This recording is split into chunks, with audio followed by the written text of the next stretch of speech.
نحمده ونصلي على رسوله الكريم. أعوذ بالله من الشيطان الرجيم. بسم الله الرحمن الرحيم. يا أيها الذين آمنوا كتب عليكم الصيام كما كتب على الذين من قبلكم لعلكم تتقون. وقال النبي صلى الله عليه وسلم الصوم لي وأنا أجزى به. الصوم لی وانا اجزی به. میرے پیارے معززین اور ناظرین کرام، السلام علیکم ورحمۃ اللہ وبرکاتہ. جیسا کہ آپ جانتے ہیں کہ رمضان المبارک کی آمد ہے.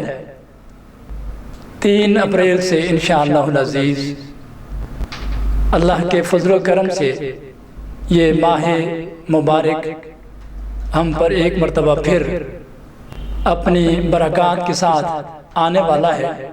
اللہ رب العزت ہم سب کو اس کے احترام کی توفیق میں رحمت فرمائے. میں نے قرآن کریم فرقان حمید سے ایک آیت تلاوت کی ہے جس کے کچھ چیدہ مفاہیم اور مطالب آپ ناظرین کے سامنے گوش گزار کرنے ہیں. یا ایھا الذین آمنوا، اے لوگو ایمان والو، کتب علیکم الصیام، تمہارے اوپر روزے فرض کیے گئے ہیں. کما کتب علی الذین من قبلکم، جیسا کہ آپ سے پہلے لوگوں پر فرض کیے گئے تھے. لعلکم تتقون، تاکہ تم تقوی اختیار کرو. اس آیت مبارکہ میں اللہ رب العزت نے ایمان والوں کو خطاب کیا. یا ایھا الناس نہیں فرمایا، بلکہ یا ایھا الذین آمنوا، اے لوگو ایمان والو.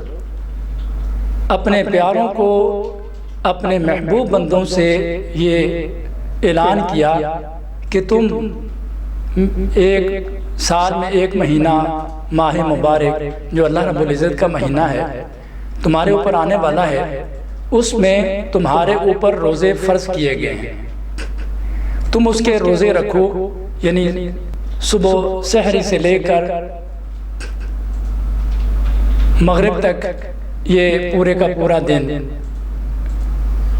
ماہ صیام کا گزرتا ہے، اور اس میں پورا روزہ آپ نے رکھنا ہے. صرف روزے میں کھانا پینا اس سے رکنا نہیں، بلکہ ان تمام چیزوں سے احتراماً رکنا ہے جو کہ عام دنوں میں، عام وقت میں آپ کے اوپر حلال ہیں، لیکن اللہ کے حکم پر اللہ نے ان حلال چیزوں کو آپ کے لیے حرام کر دیا ہے. مثال کے طور پر پانی پینا آپ کے لیے حلال تھا، لیکن اس حکم کے ساتھ وہ پانی پینا اب آپ کے اوپر حرام ہو گیا ہے. جائز حلال کھانا آپ کے اوپر حلال تھا، لیکن اب اس حکم کی وجہ سے وہ آپ کا جائز حلال کھانا آپ کے اوپر حرام ہو گیا ہے. اسی طرح دیگر معاملات ہیں، ان یعنی جائز جتنے معاملات ہیں ان تمام کو صبح صادق سے لے کر اس دن کے آخر تک اللہ رب العزت نے ان کو آپ کے اوپر منع فرما دیا ہے. اس کی وجہ یہ ہے تاکہ تم پرہیزگار بن جاؤ، تاکہ تم نیکی کا کمال حاصل کر لو، اللہ رب العزت کی خوشنودی حاصل کر لو. اصل مقصود اللہ رب العزت کا اپنا خوشنودی مقصد ہے، اپنی رضا مقصد ہے انسان سے، کہ اللہ انسان سے کیسے راضی ہو جائے. اللہ خود ہی اپنے بندوں کے لیے حیلے بہانے تلاش کرتا ہے کہ کسی نہ کسی طریقے سے میرا بندہ میری ذات عالی کے ساتھ جڑ جائے، میرا تعارف حاصل ہو جائے. یہ صرف اس امت کے اوپر اللہ رب العزت نے یہ شفقت نہیں فرمائی، بلکہ اس سے پہلے جتنی امتیں تھیں اللہ رب العزت نے ان تمام امتوں پر یہ شفقت مہربانی فرمائی ہے، جس سے وہ پہلی امتوں کا ایک تو جوڑ جڑ جائے، تاکہ جو ہے نا کوئی یہ نہ کہہ سکے یہ ہمارے اوپر ظلم ہو گیا ہے کہ پہلی امتیں تو روزہ نہیں رکھتی تھی بلکہ اب صرف ہمارے اوپر فرض ہے۔ ایسا نہیں، بلکہ پہلی امتوں پر بھی اللہ نے روزے فرض قرار دے کر اس امت کے لیے اللہ نے یہ دلیل قائم کر دی، ایک حجت قائم کر دی، تاکہ کوئی یہ نہ کہہ سکے کہ یہ میرے لیے مشکل کام ہے۔ جیسا کہ آج کل عام طور پر لوگ روزے کو بوجھ محسوس کرتے ہیں کہ میں کھائے پیے بغیر نہیں رہ سکتا، حالانکہ روزہ انسانی صحت کے لیے اور انسانی روح کے لیے انتہائی مفید ہے، انتہائی کارآمد ہے۔ ہمارے جسم میں آج کل مختلف قسم کی بیماریاں جنم لے چکی ہیں، کسی کو بلڈ پریشر، شوگر، دیگر مختلف امراض ہیں، اور وہ امراض جو ہیں ان تمام امراض کے لیے اللہ رب العزت نے روزے کو انتہائی مفید قرار دیا ہے، جس سے وہ کئی بیماریاں جو ہے روزے کے استعمال سے، روزے کے رکھنے سے وہ خود بہت دور ہو جاتی ہیں۔ اسی طرح انسان کی باطنی بیماریاں ہیں، جس میں انسان کا بغض ہے، کینہ ہے، حسد ہے، دیگر امراض ہیں۔ ان تمام امراض سے بچنے کے لیے اللہ رب العزت نے انسان کو پابند کر دیا ہے روزے کے ساتھ۔ یہ ایک پریکٹس ہے کہ انسان روزہ رکھ کر، یعنی کھانا نہ کھا کر، پانی نہ پی کر اپنے آپ کو کچھ دیر کے لیے روکتا ہے، تو وہ رکنا ایک پریکٹس ہے۔ اس پریکٹس سے انسان یہ بھی پریکٹس کر لیتا ہے کہ میں نے اب چغلی نہیں کرنی، میں نے اب کسی کے بارے میں بغض نہیں رکھنا، میں نے دیگر ایسے کینہ ہے، بخل ہے، چغلی ہے، غیبت ہے، بہتان ہے، یہ بہت ساری بیماریاں ہیں، یہ ان کا تعلق انسان کے باطن سے ہے، اور ظاہری جسم اس کا تعلق یعنی جسم کے حوالے سے بھی روزہ انسان کو بے انتہا فوائد دیتا ہے، اور باطن کے حوالے سے بھی انسان کو روزہ بے شمار فوائد دیتا ہے۔ آپ ایک صرف باقی امراض کو چھوڑیں، ایک چغلی کو لے لیں۔ چغلی عام دنوں میں بھی حرام ہے، روزے میں بھی حرام ہے، روزے میں بلکہ زیادہ حرام ہے، جس سے روزہ بھی ٹوٹ جاتا ہے۔ اب اس چغلی کو کیوں حرام قرار دیا اللہ رب العزت نے؟ اس کی وجہ، اس کی حکمت یہ بیان کی گئی کہ انسان جب معاشرے میں رہتا ہے تو اس کے اندر آپس میں میل جول کا رہنا جو ہے وہ اس کے کئی حوالے سے بہتر ہے، لیکن جب انسان چغلی کرتا ہے تو وہ اس سے سب سے بڑا نقصان کیا ہوتا ہے؟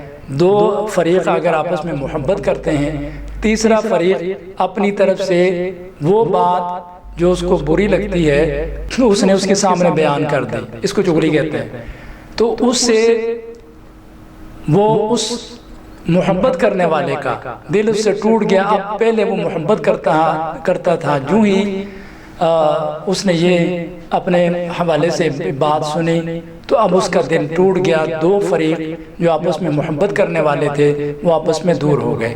اسی طرح بخل ہے، وہ انسان کے اندر ایسی بیماری پیدا کرتا ہے جس سے اگر ایک آدمی وسیع رزق کا مالک ہے اور دوسرا جو ہے نا اس کے پاس کمی ہے، تو یہ بخل کرنے والا جو ہے یہ کوشش کرتا ہے کہ نہیں، اس کے پاس کچھ نہ جائے بلکہ جو کچھ ہے وہ سارا میرے پاس رہے۔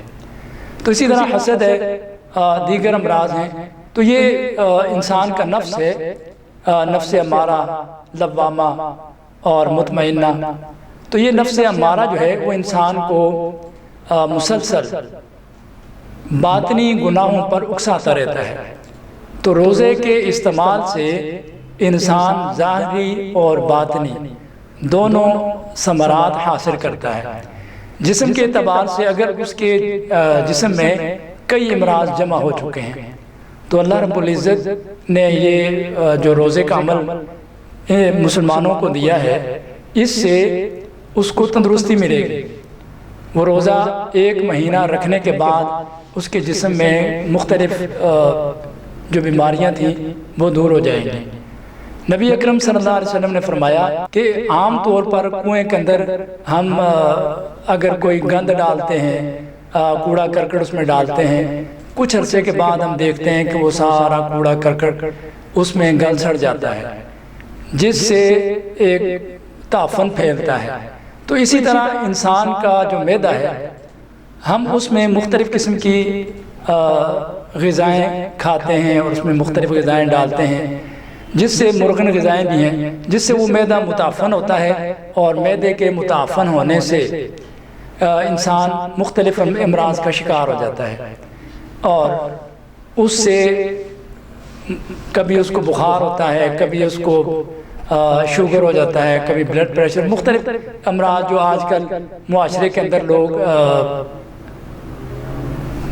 بیان کرتے ہیں، سنتے ہیں، دیکھتے ہیں، جو مختلف امراض میں مبتلا ہیں۔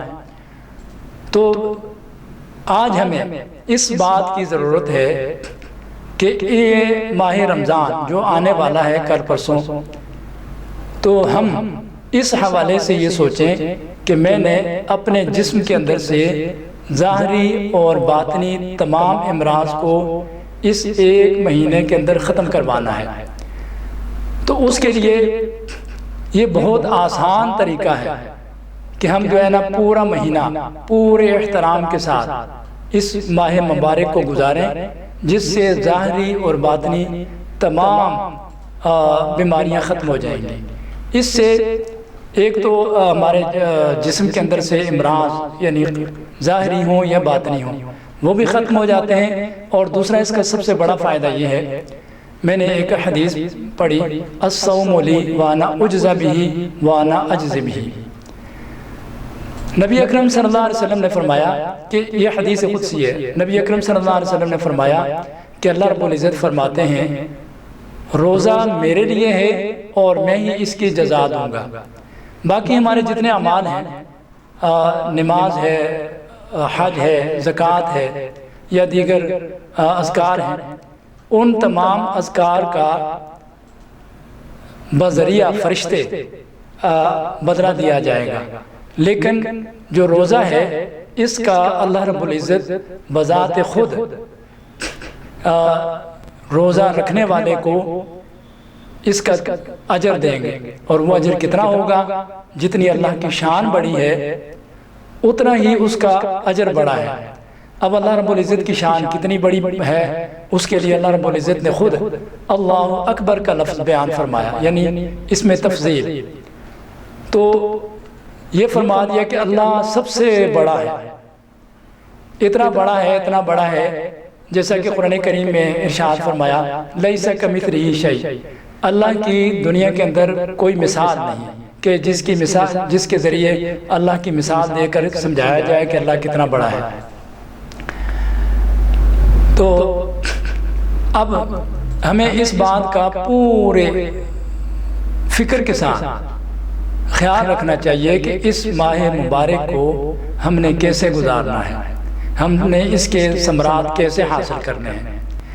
اب ایک فائدہ ہمیں یہ مل رہا ہے جس سے ہمیں جسم کے اعتبار سے ہم بہت ساری بیماریوں سے بچ سکتے ہیں، دوسرا روحانی اعتبار سے ہم بہت سارے امراض سے بچ سکتے ہیں، تیسرا اخروی جو اجر ہے وہ اللہ رب العزت جب خود اعلان کر رہے ہیں کہ میں نے اس کا اجر دینا ہے۔ اب اللہ رب العزت کی جو بیان کی ہوئی بات ہے، اب اس کا کوئی نہ تو اندازہ لگا سکتا ہے کہ وہ اللہ کے ہاں اس کا اجر کیا ہے، اور نہ ہی کسی کے احاطہ میں یہ بات آ سکتی ہے۔ الا انہ بکل شیء محیط، ہر چیز اللہ کے احاطے میں ہے، کوئی انسان جو ہے نا اس کا احاطہ نہیں کر سکتا کہ وہ اس کا کتنا بڑا اجر دینے والا ہے۔ ان ساری باتوں کا خلاصہ یہ ہے کہ ہم کیسے اس ماہ مبارک کا احترام کریں اور کیسے اس میں تراویح کا، نمازوں کا، ذکر اذکار کا خیال رکھیں، اور اسی کے ساتھ میں آپ سے اجازت چاہوں گا۔ اللہ حافظ۔